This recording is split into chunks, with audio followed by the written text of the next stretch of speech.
ಒಂದು ಟೈಮಲ್ಲಿ ನಮ್ಮ ಮಮ್ಮಿ ನಂಗೆ ಯಾವಾಗಲೂ ಬೈಯೋರು, ನಿಂಗೆ ಬುಕ್ಕ ಪೆನ್ನು ಬಿಟ್ಟರೆ ಏನೂ ಗೊತ್ತಿಲ್ಲ ಅಂತ. ಅಡುಗೆಲಿ ತುಂಬ ಹಿಂದುಳಿದಿರೋ ವ್ಯಕ್ತಿಯಾಗಿದ್ದೆ ನಾನು. ನನ್ನ ಮಗ ತುಂಬ ಚಿಕ್ಕೋನಿದ್ದ. ಮೋಟು ಪತ್ಲು ನೋಡಿದ ತಕ್ಷಣನೇ ಅಮ್ಮ ಸಮೋಸ ಅಂತ ಅಳೋನು. ಎಷ್ಟು ಅವರ್ ಟೈಮ್ ತೊಗೊಂಡು ಸಮೋಸ ಮಾಡಿದ್ರು ಸಮೋಸ ನೆಟ್ಟಿಗೆ ಮಾಡೋಕ್ಕೆ ಬರ್ತಾನೆ ಇರಲಿಲ್ಲ. ಎಷ್ಟೋ ವಿಷಯಗಳು ನನ್ನ ಮಗ ಹುಟ್ಟಿದ ಮೇಲೆ ನನಗೆ ಫೇವ್ರೇಟ್ ಅಂತ ಆಗಿದೆ, ಅದರಲ್ಲಿ ಅಡುಗೆ ಕೂಡ ಒಂದು. ನೀವೇನಾದರೂ ಬಿಗಿನರ್ಸ್ ಆಗಿದ್ರೆ ಸಮೋಸ ಫೋಲ್ಡ್ ಮಾಡೋಕ್ಕೆ ಬರಲ್ಲ ಅನ್ನೋದಾದರೆ ಈ ಥರ ಸಿಂಪಲಾಗಿ ಮಾಡಿ ತುಂಬ ಚೆನ್ನಾಗಿ ಬರುತ್ತೆ, ಮಕ್ಳಿಗೂ ಇಷ್ಟ ಆಗುತ್ತೆ.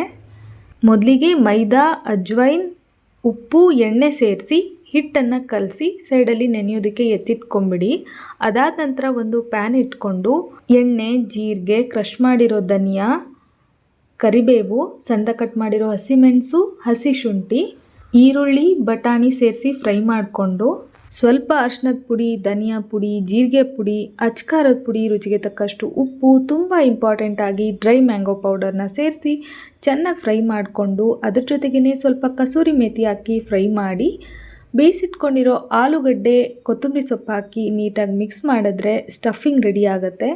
ಇದಾದ ನಂತರ ಚಪಾತಿ ಥರ ಹಿಟ್ಟನ್ನು ಲಟ್ಟಿಸ್ಕೊಂಡು ಸ್ಕ್ವೇರ್ ಆಗಿ ಕಟ್ ಮಾಡಿಕೊಂಡು ಮಧ್ಯದಲ್ಲಿ ಸ್ಟಫಿಂಗ್ ಇಟ್ಟು ಸುತ್ತ ಸ್ವಲ್ಪ ನೀರನ್ನು ಹಚ್ಚಿ ಟಾಫೀಸ್ನ ರ್ಯಾಪ್ ಮಾಡ್ತೀವಲ್ಲ ಅದೇ ಥರ ರ್ಯಾಪ್ ಮಾಡಿ ಎಣ್ಣೆಯಲ್ಲಿ ಚೆನ್ನಾಗಿ ಗರ್ಗರಿ ಆಗೋವರೆಗೂ ಫ್ರೈ ಮಾಡಿದ್ರೆ ಟಾಫಿ ಸಮೋಸ ರೆಡಿ.